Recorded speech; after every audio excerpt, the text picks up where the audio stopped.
This call is now being recorded. ನಮಸ್ಕಾರ sir, ಕರಿಯಲ್ Srinivasa. ನಮಸ್ಕಾರಗಳು. ನಮಸ್ಕಾರ ಗುರುಗಳೇ.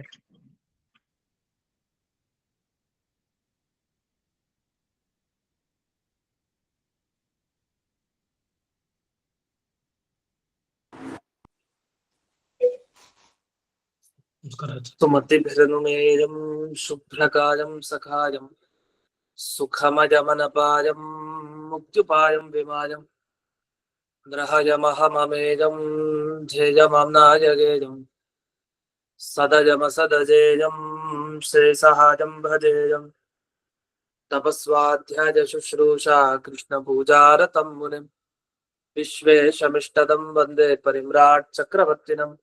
ಶ್ರೀ ಗುರುಭ್ಯೋ ನಮಃ. ಹರಿ ಓಂ.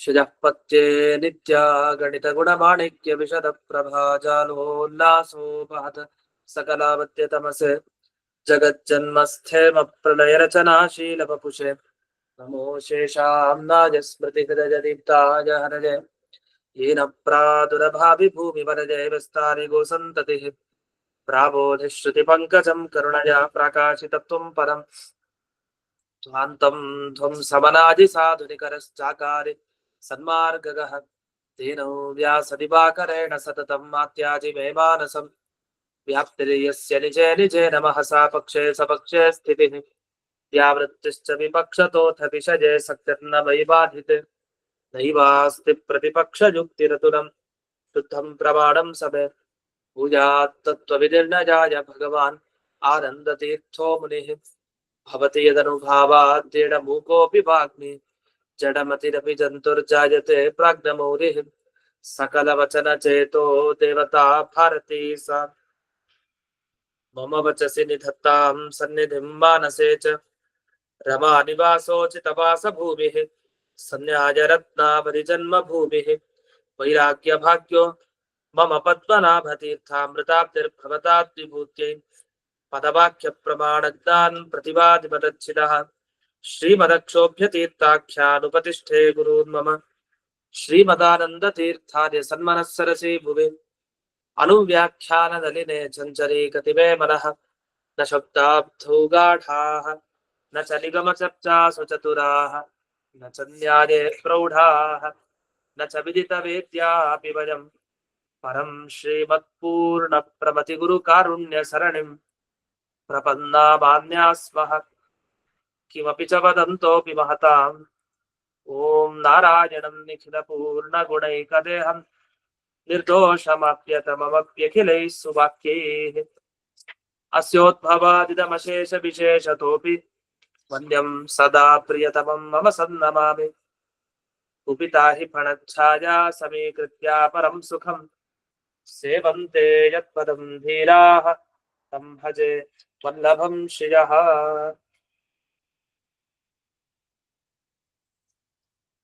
ದಿವಸ ಈ ಎಲ್ಲ ವೇದದ ಜ್ಞಾನ ಅವಶ್ಯಕನೋ ಇಲ್ವೋ, ದೇವರ ಸಂತೋಷಕ್ಕೆ ಯಾವ್ದು ಕಾರಣ ಅಂತ ಬಂದಾಗ ಯಥಾಶಕ್ತಿ ಧ್ಯಾನ ಮಾಡಿದ್ರೆ ಸಾಕು, ಯಥಾಶಕ್ತಿ ಅವನು ಸ್ತೋತ್ರ ಮಾಡಿದ್ರೆ ಸಾಕು, ಪೂರ್ಣ ಅವನು ತಿಳ್ಕೊಳ್ಳೇಬೇಕು ಅಂತಿಲ್ಲ. ಅವನ ಯೋಗ್ಯತೆ ಎಷ್ಟೋ ಅಷ್ಟಕ್ಕೆ ಅನುಗುಣವಾಗಿ ಎಲ್ಲ ತಿಳ್ಕೊಂಡು ಅವನಿಗೆ ಖಂಡಿತ ಭಗವಂತ ತಾನು ಸಂತುಷ್ಟನಾಗಿ ಅನುಗ್ರಹವನ್ನ ಮಾಡ್ತಾನೆ ಅಂತ ಇಷ್ಟು ವಿಷಯ ಬಂತು.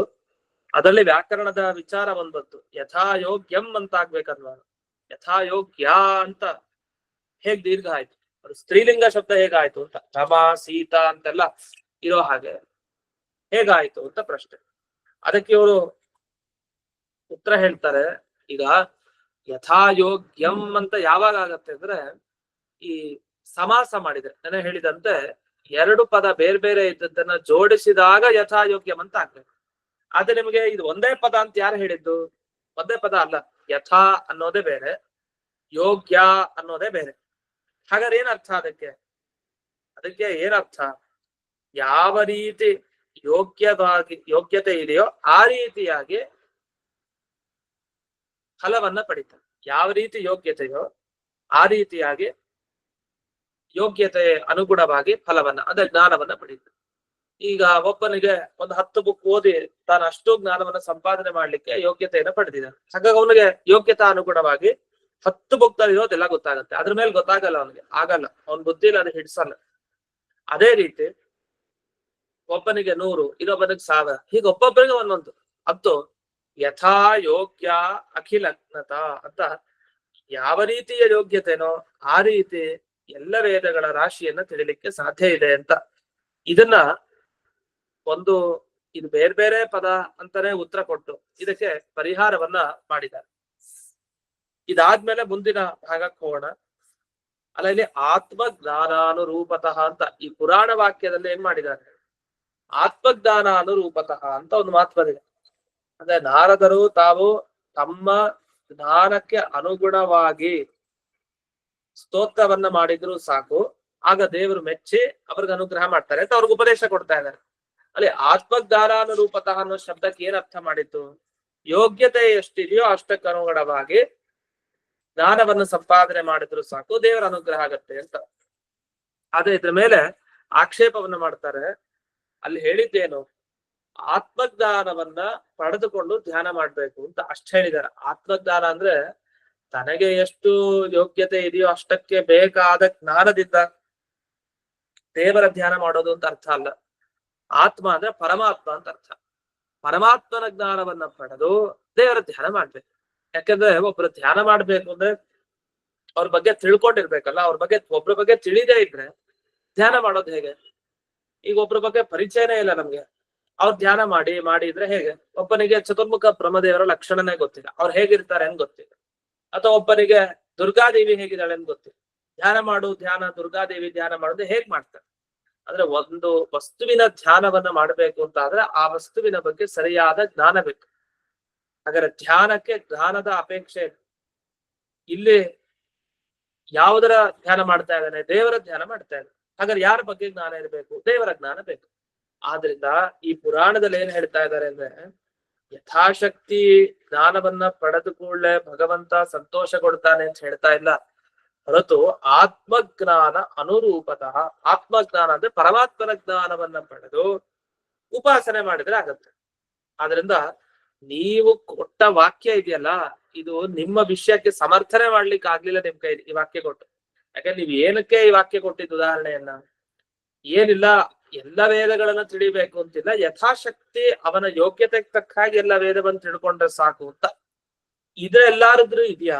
ಈ ತರ ಯಥಾಶಕ್ತಿಯಾಗಿ ಎಲ್ಲ ವೇದವನ್ನು ತಿಳಿದುಕೊಂಡು ದೇವರ ಅನುಗ್ರಹವನ್ನ ಪಡಿಲಿಕ್ಕೆ ಸಾಧ್ಯನಾ ಅಂದ್ರೆ ಹೌದು. ಅದಕ್ಕೆ ಉದಾಹರಣೆಯಾಗಿ ನಮಗೆ ವಾಕ್ಯಗಳಿದೆ ಅಂತ ಅದಕ್ಕೋಸ್ಕರ ಈ ಪುರಾಣದ ವಾಕ್ಯಗಳನ್ನು ಕೊಟ್ಟಿತ್ತು. ಆದ್ರೆ ಇಲ್ಲಿ ಹೇಳ್ತಾರೆ, ನೀವು ಯಾವ ಉದ್ದೇಶದಿಂದ ಈ ಪ್ರಮಾಣವನ್ನ ಕೊಟ್ರು ಆ ಉದ್ದೇಶ ಈಡೇರಲ್ಲ ನಿಮ್ಗೆ. ಯಾಕೆ? ಆ ಶ್ಲೋಕಗಳಲ್ಲಿ ಹೇಳೇ ಇಲ್ಲ ಯಥಾಶಕ್ತಿ ಎಲ್ಲ ತಿಳ್ಕೊಳ್ಳಿ ಅಂತ ಹೇಳೇ ಇಲ್ಲ, ದೇವರ ಜ್ಞಾನ ಪಡ್ಕೊಳ್ಳಿ ಅಂತ ಹೇಳಿದಾರೆ ಹೊರತು ಯಥಾಶಕ್ತಿಯಾಗಿ ತಿಳ್ಕೊಳ್ಳಿ ದೇವರ ಬಗ್ಗೆ ಅಂತ ಎಲ್ಲೂ ಹೇಳೇ ಇಲ್ವಲ್ಲ ಅಂತ ಈಗ ಪ್ರಶ್ನೆ. ಅದಕ್ಕೆ ಉತ್ತರ ಕೊಡ್ತಾರೆ, ಆತ್ಮಜ್ಞಾನಾನುರೂಪತ್ವಂ ಯಥಾಶಕ್ತಿ ವಿಚಾರಣಾತ್. ಅದು ಧ್ಯಾನ ಆತ್ಮಜ್ಞಾನಕ್ಕೆ ಅನುಗುಣವಾಗಿರ್ಬೇಕು ಅಂದ್ರೆ ಏನಂತ? ಎಷ್ಟು ಯಥಾಶಕ್ತಿಯಾಗಿ ವೇದ ವಿಚಾರ ಮಾಡಿರ್ತೀವೋ ಆ ವೇದ ವಿಚಾರಕ್ಕೆ ಅನುಗುಣವಾಗಿ ನಂತರ ಮಾಡೋದು ಧ್ಯಾನ ಅಷ್ಟೇ. ಅಂದ್ರೆ ಅಭಿಪ್ರಾಯ, ಈ ತನ್ನ ಜ್ಞಾನ ಎಷ್ಟಿದೆಯೋ ಅದಕ್ಕೆ ಅನುಗುಣವಾಗ್ತಾನೆ ಎಲ್ರು ಕೂಡ ಧ್ಯಾನ ಮಾಡೋದು. ಈಗ ನನಗೆ ದೇವರ ಬಗ್ಗೆ ಎಷ್ಟು ಗೊತ್ತಿದೆಯೋ ಅಷ್ಟೇ ಧ್ಯಾನ ಮಾಡ್ಲಿಕ್ಕೆ ಸಾಧ್ಯ. ಅದನ್ನೇನಂತಾರೆ ಸಂಸ್ಕೃತದಲ್ಲಿ ಆತ್ಮಜ್ಞಾನ ಅನುರೂಪವಾಗಿ. ಆತ್ಮ ಅಂದ್ರೆ ತಾನು ಅಂತ ಅರ್ಥ. ತನ್ನ ಜ್ಞಾನ ಎಷ್ಟಿದೆಯೋ ಅಷ್ಟಕ್ ಮಾತ್ರ ಅವನು ಧ್ಯಾನ ಮಾಡ್ಲಿಕ್ಕೆ ಸಾಧ್ಯ. ತನ್ನ ಜ್ಞಾನಕ್ಕೊಂದು ಲಿಮಿಟ್ ಇದೆ, ಇಷ್ಟಿದೆ, ಇಷ್ಟಲ್ಲೇ ಧ್ಯಾನ ಮಾಡ್ಲಿಕ್ಕೆ ಸಾಧ್ಯ. ಜಾಸ್ತಿ ಜ್ಞಾನವನ್ನ ಸಂಪಾದನೆ ಮಾಡಿ ಧ್ಯಾನ ಮಾಡ್ಲಿಕ್ಕೆ ಆಗಲ್ಲ. ಅದು ಸರಿಯಾಗಿದೆ. ಆದ್ರಿಂದ ಆತ್ಮ ಜ್ಞಾನ ಅನುರೂಪತಃ ಅನ್ನೋ ಶಬ್ದಕ್ಕೆ ಸರಿಯಾದ ಅರ್ಥ ನಮಗ್ ಸ್ಪಷ್ಟವಾಗಿ ಗೊತ್ತಾಗ್ತಾ ಇದೆ. ಅದು ನೀವೇನ್ ಹೇಳ್ತೀರಿ? ಆತ್ಮಜ್ಞಾನ ಅಂದ್ರೆ ಪರಮಾತ್ಮನ ಜ್ಞಾನ ಅಂತ ಹೇಳ್ತಾ ಇದ್ದೀರಿ. ಆದ್ರೆ ಇದು ಹೇಗ್ ಸರಿ? ಆತ್ಮಜ್ಞಾನ ಅಂದ್ರೆ ತನ್ನ ಜ್ಞಾನಕ್ಕೆ ಅನುಗುಣವಾಗಿ ತಾನು ವಿಚಾರ ಮಾಡಿ ಅವನು ಧ್ಯಾನ ಮಾಡ್ತಾನೆ ಅಷ್ಟೇ. ಇಲ್ಲ ಅಂದ್ರೆ ವಾಕ್ಯ ಹೊರಟಿದ್ದೆ ಸರಿ ಇಲ್ಲ ಅಂತ ಹೇಳ್ತಾರೆ. ಈ ವಾಕ್ಯದ ಅರ್ಥ ಬದಲಾಯಿಸ್ಬೇಡಿ. ಇದೇನಾಗೋಯ್ತು, ಒಂದ್ ವಾಕ್ಯ ಏನೋ ಒಂದ್ ವಿಷಯದಲ್ಲಿ ಪ್ರಮಾಣ ಕೊಡ್ತ, ನೀವು ಒಪ್ಪಿದೋದಕ್ಕೆ ಏನ್ ಪ್ರಮಾಣ ಇದೆ ಅಂತ. ಸರಿ, ಅವನೊಂದ್ ಪ್ರಮಾಣ ಕೊಟ್ಟ, ಇಲ್ಲ ಆ ಪ್ರಮಾಣ ನೀವ್ ಹೇಳೋ ಅರ್ಥನೇ ಹೇಳ್ತಾ ಇಲ್ಲ, ಬೇರೆ ಅರ್ಥನೇ ಹೇಳ್ತಾರೆ ಅಂತ ಅವನೀಗ ಪ್ರಶ್ನೆ ಮಾಡ್ತಾ ಇದ್ದಾನೆ. ಅದಕ್ಕೆ ಹೇಳ್ತಾರೆ, ಸರ್ವಜ್ಞಾನ ನಿಯಮೇ ನಿರಾಕೃತೆ ಕಿಂತು ಇತ್ಯಾಶಂಕಾಯ ಯಥಾಶಕ್ತಿ ಜ್ಞಾನಂ ಹಿ ವಕ್ತವ್ಯಂ ನತು ಆತ್ಮಜ್ಞಾನಂ. ಅಲ್ಲ ಯಾಕೆ ಆತ್ಮಜ್ಞಾನ ಅಂದ್ರೆ ಎರಡು ಅರ್ಥ ಬರ್ಬೋದು. ಆತ್ಮ ಅಂದ್ರೆ ತನ್ನ ಜ್ಞಾನಕ್ಕನುಗುಣವಾಗಿ ದೇವರ ಧ್ಯಾನ ಅಂತಾನು ಅರ್ಥ ಮಾಡ್ಬೋದು. ಮತ್ತೊಂದು ಆತ್ಮಜ್ಞಾನ ಅಂದ್ರೆ ಆತ್ಮ ಅಂದ್ರೆ ಪರಮಾತ್ಮ ಅಂತ ಅರ್ಥ. ಪರಮಾತ್ಮನ ಜ್ಞಾನ ಎಷ್ಟಿದೆಯೋ ಅದಕ್ಕನುಗುಣವಾಗಿ ಧ್ಯಾನ. ಈಗ ದೇವರ ಬಗ್ಗೆ 10 ರೂಪಾಯಿ ಗೊತ್ತಿತ್ತ, 10 ರೂಪಾಯಿ ಧ್ಯಾನ ಆಯ್ತು. ಈ ತರ ಅಂದ್ರೆ ಯೋಗ್ಯತಾ ಅನುಗುಣವಾಗಿ ತನಗೆ ಎಷ್ಟು ಜ್ಞಾನ ಇದೆಯೋ ಅಷ್ಟು ಧ್ಯಾನ ಅಂತ ಎಲ್ಲಿ ಬಂತ ಅರ್ಥ. ಆ ಶಬ್ದಕ್ಕೆ ಬೇರೆನೋ ಅರ್ಥ ಮಾಡ್ಲಿಕ್ಕೆ ಬರತ್ತಲ್ಲ. ಆತ್ಮ ಜ್ಞಾನ ಅಂದ್ರೆ ಪರಮಾತ್ಮನ ಜ್ಞಾನ ಅಂತ ಒಂದರ್ಥ.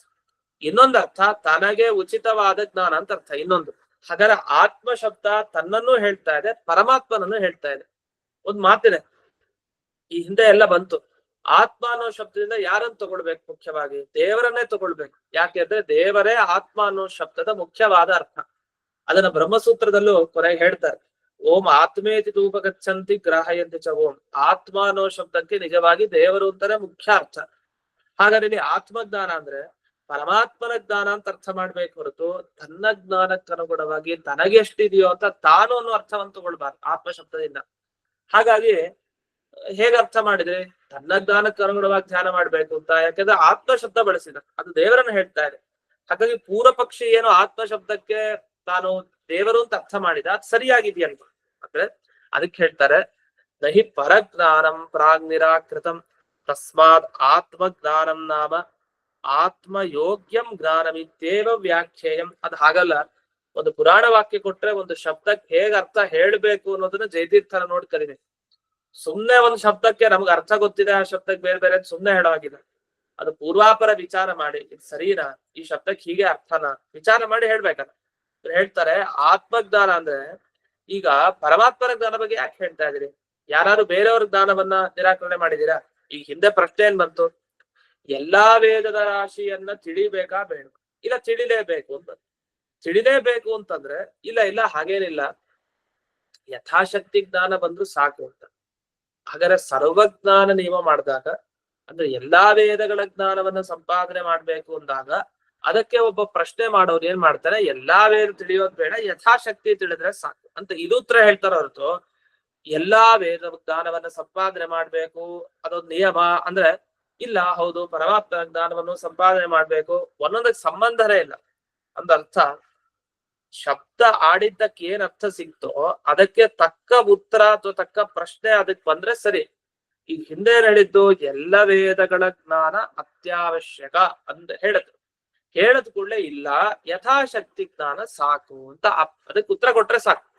ಅದು ಬಿಟ್ಟು ಪರಮಾತ್ಮ ಜ್ಞಾನಕ್ಕೆ ಅನುಗುಣವಾಗಿ ಧ್ಯಾನ ಮಾಡ್ತಾರೆ ಅಂತ ಪ್ರಶ್ನೆ ಮಾಡಿದ್ದಕ್ಕೂ ಉತ್ತರ ಕೊಟ್ಟಿದ್ದಕ್ಕೆ ಏನು ಸಂಬಂಧನೇ ಇಲ್ಲ. ಹಾಗಾಗಿ ಆತ್ಮಜ್ಞಾನಾನುರೂಪತಃ ಅನ್ನೋ ಪುರಾಣ ವಾಕ್ಯದಲ್ಲಿರೋ ಆತ್ಮಜ್ಞಾನ ಅಂದ್ರೆ ಆತ್ಮ ಯೋಗ್ಯ ಜ್ಞಾನ ಅಂದ್ರೆ ತನಗೆ ಯೋಗ್ಯವಾದ ಜ್ಞಾನಕ್ಕೆ ಅನುಗುಣವಾಗಿ ದೇವರ ಧ್ಯಾನ ಮಾಡೋದು ಅಂತ ಹೀಗೆ ಅರ್ಥವನ್ನ ಮಾಡ್ಬೇಕು ಹೊರತು ಬೇರೆ ಅರ್ಥ ಅಲ್ಲ ಅಂತ. ಇಷ್ಟು ಈ ಭಾಗದ ತಾತ್ಪರ್ಯ. ಇನ್ನು ಇದಾದ್ಮೇಲೆ ಇಡೀ ವೇದವನ್ನ ಯಾಕೆ ತಿಳಿಬೇಕು ಅಂತ ಮೊದಲು ಇದೊಂದು ಪ್ರಶ್ನೆ. ಯಾಕೆ ಇಡೀ ವೇದ ರಾಶಿಯನ್ನ ತಿಳಿಬೇಕು? ಅದಕ್ಕೆ ಉತ್ತರ ಕೊಟ್ಟು ಇಲ್ಲ, ಇಡೀ ವೇದ ರಾಶಿಯನ್ನ ತಿಳಿಯೋ ಉದ್ದೇಶ ಇಷ್ಟೇ. ಈ ಚೋದನಾದ್ಯ ವಿಶೇಷಾತ್ ಅಂತ ಹೇಳಿದ್ದಾರೆ. ಚೋದನಾದ್ಯ ವಿಶೇಷಾತ್ ಅನ್ನೋದ್ರಿಂದ ಏನ್ ಹೇಳಿದ್ದಾರೆ, ಯಾವುದೇ ಒಂದು ವೇದ ವಾಕ್ಯವನ್ನು ಕೂಡ ಎಲ್ರೂ ಕೂಡ ಓದ್ಲೇಬೇಕು. ಒಂದು ವೇದ ವಾಕ್ಯವನ್ನು ಕೂಡ ತಾತ್ಸಾರ ಒಂದನ್ನು ಕೂಡ ತಾತ್ಸಾರ ಮಾಡೋ ಹಾಗಿಲ್ಲ. ಯಾಕೆಂದ್ರೆ ಇಂತಿಂತ ಅಧಿಕಾರಿಗಳೇ ಓದಿ ಅಂತಾನೂ ಹೇಳಲಿಲ್ಲ. ಸಾಮಾನ್ಯವಾಗಿ ಎಲ್ಲರೂ ಎಲ್ಲವನ್ನು ತಿಳ್ಕೊಂಡು ಅಷ್ಟೆ. ಆದ್ರಿಂದ ಈ ವೇದವನ್ನ ತಿಳಿಬೇಕು ಅನ್ನೋದು ಯಾಕೆ ನೀವು ಹೇಳಿದ್ರೆ ಚೋದನಾದಿ ವಿಶೇಷ ಅಂತ ಯಾರು ಕೂಡ ವಿಶೇಷವಾಗಿ ಇಂತಿಂತವ್ರು ಇಷ್ಟನ್ನೇ ಓದ್ಬೇಕು ಅಥವಾ ಎಲ್ಲಾ ಓದ್ಬೇಕು ಅಂತ ಏನಾರು ಹೇಳಿದಾರ? ಎಲ್ಲಾ ಓದ್ಬೇಕು ಅಂತಾನಂತೂ ಹೇಳಿಲ್ಲ. ಮತ್ ಹಾಗಾದ್ರೆ ಎಲ್ಲ ಯಾಕೆ ಹೇಳ್ಬೇಕು? ಓದ್ಬೇಕು ಬೇಕಾಗಿದ್ದ ಅಷ್ಟೇ ಅಲ್ಲ, ತತ್ರ ಶಾಖಾಭೇದಸ್ಯ ಸುಪ್ರಸಿದ್ಧತ್ವಾಚ ಇದೊಂದು ಪ್ರಶ್ನೆ ಇದ್ದೇ ಇದೆ. ಈಗ ಎಲ್ಲರೂ ಎಲ್ಲವನ್ನೂ ಓದ್ಬೇಕು ಅಂದ್ರೆ ಋಕ್ಷಾಖೆ ಯಜುಶಾಖೆ ಸಾಮಶಾಖೆ ಅಂತ ಯಾಕೆ ವಿಭಾಗ ಮಾಡ್ತಾನೆ? ಋಕ್ಷಾಖೆ ಆಗಿದೆ ಋಕ್ಷಾಖೆ ಓದಿ, ಯಜುಶಾಖೆಯನ್ನು ಓದಿ. ಅದ್ಬಿಟ್ಟು ಯಜುಶಾಖೆನೋ ಋಕ್ಷಾಖೆನೋ ಓದಿ ಅಂತಂದ್ರೆ ವಿಭಾಗ ಯಾಕೆ ಮಾಡ್ಬೇಕು? ಇವ್ರು ಯಜುಶಾಖೆ ಇವ್ರು ಋಕ್ಷಾಖೆ ಅಂತ ಯಾಕೆ ವಿಭಾಗ ಮಾಡ್ಬೇಕು? ತಪ್ಪೇನಿಲ್ಲ. ಆ ಶಾಖೆಯ ಭೇದವನ್ನ, ಶಾಖಾ ಭೇದ ಅಂದ್ರೆ ಈ ಶಾಖೆ ಅಂತ ಹೆಸರಿಟ್ಟು ಬೇರೆ ಬೇರೆ ಶಾಖೆಗಳನ್ನ ಏನು ಸೃಷ್ಟಿ ಮಾಡಿದ್ದಾರೆ. ಆ ಶಾಖಾಭೇದ ಸೃಷ್ಟಿ ಅನ್ನೋದು ಸರಿ ಇಲ್ವಲ್ಲ ಅಂದ್ರೆ ಇಲ್ಲ ಅದನ್ನ ಕೆಲವು ಅಧಿಕಾರಿಗಳಿಗೆ ಸೀಮಿತ ಮಾಡ್ಬೇಕಂತೆ. ಚೋದನಾಧಿಕಮಪಿ. ಚೋದನಾಧಿಕಮಪಿ ಅಂದ್ರೆ ಪ್ರೇರಣೆ ಮಾಡೋ ವಾಕ್ಯಗಳಿಗೆ ಚೋದನಾ ವಾಕ್ಯ ಅಂತ ಸಂಸ್ಕೃತದಲ್ಲಿ ಹೇಳ್ತಾರೆ. ಚೋದನಾ ವಾಕ್ಯ ಅಂದ್ರೆ ಪ್ರೇರಣೆ ಮಾಡುವಂತ ವಾಕ್ಯ. ಹೋಗು, ಸಂಧ್ಯಾ ವಂದನೆ ಮಾಡು ಅಂತ ಹೇಳ್ತಾರೆ. ಇದು ಚೋದನಾ ವಾಕ್ಯ, ಪ್ರೇರಣೆ ಮಾಡುತ್ತೆ. ಹೋಗು, ನೀನು ಸ್ನಾನ ಮಾಡು ಬೇಗ. ಸರಿ, ಹೋಗಿ ಸ್ನಾನ ಮಾಡು. ನೀ ತಿನ್ಲೇಬೇಕು, ನೀ ತಿನ್ನರೆ ಎದ್ದು ಹೋಗ್ಬಾರ್ದು ಅಂತ ಒಬ್ಬ ಹೇಳಿ. ಇದು ಆಜ್ಞೆ. ಇದು ಅಂದ್ರೆ ಇದು ಚೋದನಾ ವಾಕ್ಯ. ಆದ್ರೆ ನೀನ್ ತಿಂದ್ರು ತಿನ್ಬೋದು, ಬಿಟ್ರು ಬಿಡ್ಬೋದು ಅಂತ ಹೇಳಿದ್ರೆ ಮುಗ್ದಾಯ್ತು. ನೀ ತಿನ್ಬೇಕಪ್ಪ ಅಷ್ಟೇ ಅಲ್ಲ, ನೀ ತಿನ್ಲೇಬೇಕು ಅಂತ ಒತ್ತಿ ಹೇಳೋದಿಲ್ಲ. ಒತ್ತಿ ಹೇಳಿದ್ರೆ ಮಾತ್ರ ಆಗ ಅದನ್ನ ಪ್ರೇರಣಾ ವಾಕ್ಯ, ಚೋದನಾ ವಾಕ್ಯ ಅಂತ ಕರೀತಾರೆ. ಹಾಗಾದ್ರೆ ವೇದ ಮಂತ್ರಗಳಲ್ಲಿ ಅನೇಕ ಶಾಖೆಗಳಿದೆ. ಅನೇಕ ಶಾಖೆಗಳಿರೋದ್ರಿಂದ ಏನ್ ಗೊತ್ತಾಯ್ತು? ಒಂದೊಂದು ಶಾಖೆ ಒಬ್ಬೊಬ್ಬರಿಗೆ ಸಂಬಂಧಪಟ್ಟಿದ್ದು ಅಂತ ಹೇಳದೆ ಹೋದ್ರೂ ಗೊತ್ತಾಗತ್ತಲ್ವಾ ಅಂತ. ಅದಕ್ಕೆ ಕಾರಣವನ್ನು ಕೊಟ್ಟು ಉತ್ತರ ಕೊಡ್ತಾರೆ. ಏನು? ಓಂ ಸ್ವಾಧ್ಯಾಯಸ್ಯ ತಥಾತ್ವೇನ ಹಿ ಸಮಾಚಾರೇ ಅಧಿಕಾರಾಚ್ಚ ಓಂ ಇತಿ ತತ್ರ ಹೀತ್ಯಂತಂ ವ್ಯಾಚಷ್ಟೇ ವೇದ ಇತಿ. ಅದಕ್ಕೆ ಉತ್ತರ ಕೊಡ್ತೀವಿ. ಏನಂದ್ರೆ ಅನುವ್ಯಾಖ್ಯಾನ ಶ್ಲೋಕವನ್ನ ಗಮನಿಸಿ. ಈಗ 56ನೇ ಸುಧಾಮೂಲ. ವೇದ ಕೃತ್ಸ್ನೋಧಿಗಂತವ್ಯ ಸ್ವಾಧ್ಯಾಯಾಧ್ಯಯನಂ ಭವೇತ್ ಇತ್ಯಾದಿ ವಾಕ್ಯ ವೈಯರ್ಥ್ಯಂ ಅನ್ಯಥಾ ನ ನಿವಾರ್ಯತೆ. ಮಧ್ವಾಚಾರ್ಯರ ವಾಕ್ಯ. ವೇದ ಕೃತ್ಸ್ನೋಧಿಗಂತವ್ಯ, ಸಮಗ್ರ ವೇದವನ್ನ ಅಧ್ಯಯನ ಮಾಡ್ಬೇಕು. ಸ್ಪಷ್ಟ ಇದೆ. ಸ್ವಾಧ್ಯಾಯ ಅಧ್ಯಯನಂ ಭವೇತ್, ಸ್ವಸ್ವಶಾಖಾಧ್ಯಯನ ಮಾಡೋದು ಅಂದ್ರೆ ಅರ್ಥ. ವೇದ ಕೃತ್ಸ್ನೋಧಿಗಂತವ್ಯ ಅಂತ ಒಂದ್ ಕಡೆ ಹೇಳೋದು ಅಂದ್ರೆ ಸಮಗ್ರ ವೇದವನ್ನು ತಿಳಿಬೇಕು ಅಂತ ಹೇಳೋದು. ಇನ್ನು ಸ್ವಾಧ್ಯಾಯ ಅಧ್ಯಯನ ಮಾಡ್ಬೇಕು ಅಂತ ಹೇಳಿ. ಸ್ವಾಧ್ಯಾಯ ಅಧ್ಯಯನ ಅಂದ್ರೆ ತಮ್ಮ ಕುಲ ಪರಂಪರೆಯಲ್ಲಿ ಬಂದ ಅಧ್ಯಾಯಗಳು. ಅಂದ್ರೆ ಋಗ್ ವೇದ ಪರಂಪರೆಯಲ್ಲಿ ಋಗ್ವೇದ ಮಂತ್ರಗಳೆಲ್ಲ ಕುಲ ಪರಂಪರೆಯಿಂದ ಬಂದಿರ್ತದೆ. ನಮ್ಮ ಗುರುಗಳು, ಅವರ ಗುರುಗಳು, ಅವರ ಗುರುಗಳು, ಹೀಗೆ ಹೋಗ್ತಾ ನಮ್ಮ ಪೂರ್ವಜರಿಂದ ನಮಗೆ ಸಿಕ್ಕ ವೇದ ಭಾಗವನ್ನ ಸ್ವಾಧ್ಯಾಯ ಅಂತ ಕರೀತಾರೆ. ನಾವೇ ಹೇಳ್ತಾ ಇರ್ತೀವಲ್ಲ, ಸ್ವಾಧ್ಯಾಯ ಅಧ್ಯಯನ ಆಯ್ತಾ, ಸ್ವಾಧ್ಯಾಯ ಆಯ್ತಾ ಅಂತ. ಸ್ವಾಧ್ಯಾಯ ಆಯ್ತಾ ಅಂದ್ರೆ ಓದಿದ್ದೆಲ್ಲ ಮುಗೀತಾ, ನಿನಗೆ ಸಂಬಂಧಪಟ್ಟಿದ್ ಓದಿದ್ದೆಲ್ಲ ಮುಗೀತಾ ಅಂತ ಸಾಮಾನ್ಯವಾಗಿ ಕೇಳೋದನ್ನ ಗುರುಕುಲದಲ್ಲಿ ಹಾಕಿ ಹೇಳ್ತಾರೆ. ಸ್ವಾಧ್ಯಾಯ ಮುಗೀತಾ ಅಂತಂದ್ರೆ ಅರ್ಥ ಓದ್ಬೇಕಾಗಿದ್ದೆಲ್ಲ ಅವತ್ತು ಓದಿದ್ಯಾ ಅಂತ, ಈ ಅರ್ಥದಲ್ಲಿ. ಆದ್ರೆ ಇಲ್ಲಿ ಸ್ವಾಧ್ಯಾಯ ಅಂದ್ರೆ ಏನರ್ಥ? ತನ್ನ ಕುಲ ಪರಂಪರೆಯಲ್ಲಿ ಬಂದಂತಹ ವೇದರಾಶಿ ಅದನ್ನ ಸ್ವಾಧ್ಯಾಯ ಅಂತ ಕರೀತಾರೆ. ಆ ಸ್ವಾಧ್ಯಾಯದ ಅಧ್ಯಯನವನ್ನ ಮಾಡಬೇಕು, ಸಮಗ್ರ ವೇದರಾಶಿ ಅಂತ ತಿಳ್ಕೊಳ್ಬೇಕು. ಈ ಮಾತುಗಳೆಲ್ಲ ವ್ಯರ್ಥ ಆಗ್ಬಿಡತ್ತಲ್ಲ. ಯಾಕಂದ್ರೆ ನಿಮ್ಮ ಪ್ರಕಾರ ಯಾವುದು ಬೇಕಾಗಿಲ್ಲ. ಯಾಕಂದ್ರೆ ಶಾಖಾ ಭೇದ ಇದೆ. ಇಷ್ಟಿಷ್ಟು ಶಾಖೆಯವ್ರು ಇಷ್ಟು ಮಾಡಿದ್ರೆ ಸಾಕು, ಹೊರತು ಅದಕ್ಕಿಂತ ಜಾಸ್ತಿ ಮಾಡ್ಬೇಕಾಗಿಲ್ಲ ಅಂದ್ರೆ ಇಲ್ಲ. ಕೃಷ್ಣ ವೇದ, ಸಮಗ್ರ ವೇದ ಅಧ್ಯಯನ ಮಾಡ್ಬೇಕು, ಸ್ವಾಧ್ಯಾಯ ಅಧ್ಯಯನ ಮಾಡ್ಬೇಕು. ಈ ಎಲ್ಲ ವಾಕ್ಯ ಯಾಕೆ ಬಂತು? ಯಾಕಂದ್ರೆ ಎಲ್ಲವೂ ವ್ಯರ್ಥ ಆಗಬೇಕು. ಯಾಕಂದ್ರೆ ಸ್ವಾಧ್ಯಾಯೋಧ್ಯೇತವ್ಯ ಅನ್ನೋದು ವಸ್ತುತಃ ಎಲ್ಲರಿಗೂ ಸಾಮಾನ್ಯವಾಗಿ ಹೇಳೋದು. ಅದು ಸರ್ವವೇದ ಸಾಧಾರಣವಿದೆ ಅಂತ. ಅಂದ್ರೆ ಬರೀ ಋಗ್ವೇದ ಓದಿ, ಯಜುರ್ವೇದ ಓದಿ, ಸಾಮವೇದ ಓದಿ ಅಂತ ಅದು ಹೇಳ್ತಾ ಇಲ್ಲ.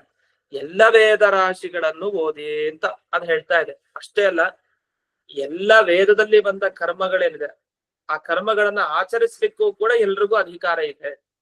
ಈಗ ವೇದದಲ್ಲಿ ಒಂದೊಂದು ಯಾಗಗಳನ್ನು ಹೇಳಿರ್ತಾರೆ. ಆ ಯಾಗವನ್ನ ಒಬ್ಬ ಯೋಗ್ಯತೆ ಇರೋ ಜೀವಿ ಎಲ್ರು ಮಾಡ್ಬೋದು, ಯೋಗ್ಯತೆ ಇರೋ ಎಲ್ರು ಮಾಡ್ಬೋದಲ್ಲ. ಹೀಗೆ ಈ ವಾಕ್ಯಗಳೆಲ್ಲ ವ್ಯರ್ಥ ಆಗ್ಬೇಕಾಗಿತ್ತು ಅಂತ. ಅದ್ಯಾಕೆ ಇದನ್ನು ವ್ಯರ್ಥ ಅಂತ ಹೇಳ್ತಾ ಇದ್ದೀರಿ, ಇದರ ತಾತ್ಪರ್ಯ ಏನು ಅನ್ನೋದನ್ನ ಮುಂದೆ ಬಿಡಿಸ್ತಾರೆ. ಈಗ ಉದಾಹರಣೆಗೆ ಕೃತ್ಸ್ನ ವೇದ ಕೃತ್ಸ್ನೋಧಿಗಂತವ್ಯ ಸರಹಸ್ಯೋತ್ವಿಜನ್ಮನ ಇತಿ ಸ್ಮೃತಿ ಮುಪಾದತ್ತೆ. ಜಯತೀರ್ಥರು ಪೂರ್ತಿ ವಾಕ್ಯವನ್ನು ಹಾಕ್ತಾರೆ. ಅದು ಮಧ್ವಾಚಾರ್ಯರ ವಾಕ್ಯ ಅಂತ ಭಾವಿಸ್ಬೇಡಿ. ಅದು ಒಂದು ಸ್ಮೃತಿಯಲ್ಲಿ ಬಂದ ಮಾತನ್ನ ಆಚಾರ್ಯರು ಉಲ್ಲೇಖ ಮಾಡಿದ್ದಾರೆ. ಉಲ್ಲೇಖ ಮಾಡೋದು ಅಂದ್ರೆ ಏನು? ಅವ್ರು ಅಲ್ಲಿದೆ, ಅದನ್ನ ನಾನು ತೋರಿಸ್ತೀನಿ, ಇಲ್ಲಿ ಹಾಗೆ ಇದೆ ಅಂತ. ಅಲ್ಲೇನಿದೆ? ಸಮಗ್ರ ವೇದವನ್ನ ಅದು ರಹಸ್ಯ ಸಮೇತವಾಗಿ ಒಬ್ಬ ಬ್ರಾಹ್ಮಣ ಓದ್ಬೇಕಂತ. ಹಾಗಾದ್ರೆ ಬ್ರಾಹ್ಮಣನ ಶ್ರೀಜನ್ಮ 2 ಬಾರಿ ಜನ್ಮವನ್ನ ಪಡೆದ ಬ್ರಾಹ್ಮಣ ಏನಿದ್ದಾನೆ, ಅವನು ತಾನು ಮಾಡಬೇಕಾದ ಕರ್ತವ್ಯ ಏನು? ಸಮಗ್ರ ವೇದ ರಾಶಿಗಳನ್ನ ಸಾಂಗವಾಗಿ ರಹಸ್ಯ ವಿಷಯಗಳನ್ನು ತಿಳ್ಕೊಂಡ ಅಧ್ಯಯನ ಮಾಡ್ಬೇಕು. ಇದು ಸ್ವಾಧ್ಯಾಯಾಧ್ಯಯನಂ ಕರ್ತವ್ಯಂ ಭವೇತ್. ಸ್ವಾಧ್ಯಾಯಾಧ್ಯಯನ ಮಾಡಿ ಅಂತ ಹೇಳೋ ಸ್ವಾಧ್ಯಾಯೋಧ್ಯೇತವ್ಯ ಅಂತ ಒಂದು ವೇದ ವಾಕ್ಯ ಇದೆ. ಅಲ್ಲೇನ್ ಹೇಳ್ತಾ ಇದಾರೆ? ಸ್ವಾಧ್ಯಾಯೋ ಅಧ್ಯೇತವ್ಯ ಅಂದ್ರೆ ತನ್ನ ಕುಲ ಪರಂಪರೆಯಲ್ಲಿ ಬಂದ ವೇದ ಶಾಖೆಗಳನ್ನ ಅಧ್ಯಯನ ಮಾಡಬೇಕು ಅಂತ ತಿಳಿಸ್ತಾ ಇದೆ. ಇಷ್ಟು ಒಂದು ಸ್ಮೃತಿ, ಒಂದು ಶ್ರುತಿ. ವಸ್ತುತಃ ಸ್ವಾಧ್ಯಾಯೋಧ್ಯೇತವ್ಯ ಅಂತ ಏನಿದೆಯಲ್ಲ, ಇದು ಬಹಳ ಪ್ರಸಿದ್ಧವಾದದ್ದು. ಇದು ಮೀಮಾಂಸಾ ಶಾಸ್ತ್ರದಲ್ಲಿ ಬಂದಿರುವಂತಹ ವಿಷಯ. ಈಗ ಮೀಮಾಂಸಾ ಶಾಸ್ತ್ರದ ವಿಚಾರ ಬರುತ್ತೆ. ನಾವ್ ಇದುವರೆಗೂ ವ್ಯಾಕರಣ ಅಂತ ಒಂದು ಶಬ್ದ ಕೇಳ್ತಾ ಇದ್ವಿ. ವ್ಯಾಕರಣ ಅನ್ನೋ ಶಬ್ದ ಇದು ನ್ಯಾಯಶಾಸ್ತ್ರ, ತರ್ಕಶಾಸ್ತ್ರ, ಅನುಮಾನ, ದೋಷ, ಹೇತು, ಸಿದ್ಧಿ ಅಂತೆಲ್ಲ ಹಿಂದಿನ ಸಂಧ್ಯಾದಿಗಳಂತೂ ವಿಪರೀತವಾಗಿ ಬಂದಿತ್ತು. ಅಂತ ಅನುಮಾನ ಪ್ರಕ್ರಿಯೆ ಅಂದ್ರೆ ಅದು ಒಂದಾಯ್ತು, ಅದು ನ್ಯಾಯಶಾಸ್ತ್ರ ಆಯ್ತು. ಇದು ಮೀಮಾಂಸಾ ಶಾಸ್ತ್ರಕ್ಕೆ ಸಂಬಂಧಪಟ್ಟ ಒಂದು ಉದಾಹರಣೆ ಹೇಳ್ತಾರೆ. ನಾವು ಬ್ರಹ್ಮ ಮೀಮಾಂಸಾ ಓದ್ತಾ ಇದೀವಿ, ಬ್ರಹ್ಮಸೂತ್ರ ಸರಿ. ಈ ಪೂರ್ವ ಮೀಮಾಂಸಾ, ಉತ್ತರ ಮೀಮಾಂಸಾ ಅಂತ ಇದೆ. ಅದು ಜೈಮಿನಿ ಸೂತ್ರಗಳ ಮೀಮಾಂಸಾ ಏನಿದೆಯಲ್ಲ ಅದನ್ನ ನಾವು ನೋಡಿ ಅದರ ಬಗ್ಗೆನೂ ಜಯತೀರ್ಥರು ಒಂದು ವಿಚಾರವನ್ನ ಬರೀತಾರೆ. ಅದರಿಂದ ನ್ಯಾಯಶಾಸ್ತ್ರದ ಪರಿಚಯ ಆಯ್ತು. ಅನುಮಾನ, ದೋಷ, ಅದು ಇದು ಹೇಗೆ ವ್ಯಾಪ್ತಿ ಅಂತೆಲ್ಲ ಬಂತು.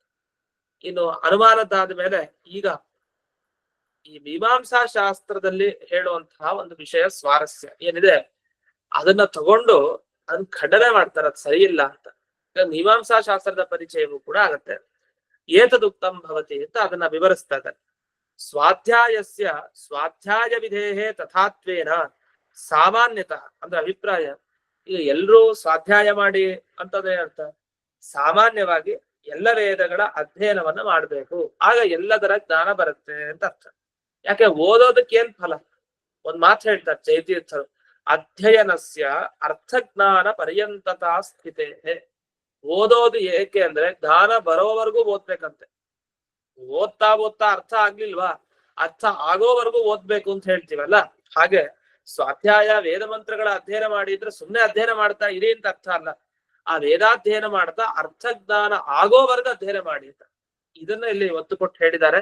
ಸರಿ, ಈ ಎಲ್ಲ ವಿಚಾರ ಈಗ ಯಾಕೆ ಬರ್ತಾ ಇದೆ ಅಂದ್ರೆ ಇಲ್ಲಿ ಮೀಮಾಂಸಕರು ಹೇಳುವಂತಹ ಒಂದು ವಿಚಾರ, ಅದರ ಖಂಡನೆ ಅಷ್ಟೇ ಅಲ್ಲ, ನಮ್ಮ ಸಿದ್ಧಾಂತ ಏನು ಅನ್ನೋದನ್ನು ಕೂಡ ಈ ವಾಕ್ಯದ ಅರ್ಥ, ವಾಕ್ಯಾರ್ಥ ಅಂತ ಹೇಳ್ತಾರಲ್ಲ, ಆ ವಾಕ್ಯಾರ್ಥಕ್ಕೊಂದು ಉದಾಹರಣೆ. ಒಂದು ವಾಕ್ಯ ತಗೊಂಡು ಈ ವಾಕ್ಯಕ್ಕೆ ಹೀಗರ್ಥನೋ ಅಂತ ವಿಚಾರ ಮಾಡೋದು. ಆ ವಿಚಾರವನ್ನ ಈಗ ಮಾಡ್ತಾ ಹೋಗ್ತಾರೆ. ಅದನ್ನ ಇನ್ನು ಮುಂದಿನ ವಿಷಯಗಳನ್ನ ನಾಳೆ ದಿವಸ ನೋಡೋಣ ಅಂತ ಹೇಳ್ತಾ ಇಂದಿನ ಪಾಠವನ್ನ ಅಸ್ಮತ್ ಗುರುವಂತರ್ಗತ ವ್ಯಾಸತೀರ್ಥ ಗುರುವಂತರ್ಗತ ಭಾರತೀಯ ರಮಣ ಮುಖ್ಯ ಪ್ರಾಣಾಂತರ್ಗತ ಶ್ರೀಮನ್ಮೂಲ ಗೋಪಾಲಕೃಷ್ಣನಿಗೆ ಅರ್ಪಣೆ ಮಾಡ್ತೀವಿ. ಶ್ರೀಕೃಷ್ಣಾರ್ಪಣ. ನಮಸ್ಕಾರ, ಧನ್ಯವಾದ ಆಚಾರ್ಯ. ನಮಸ್ಕಾರ ಆಚಾರ್ಯ.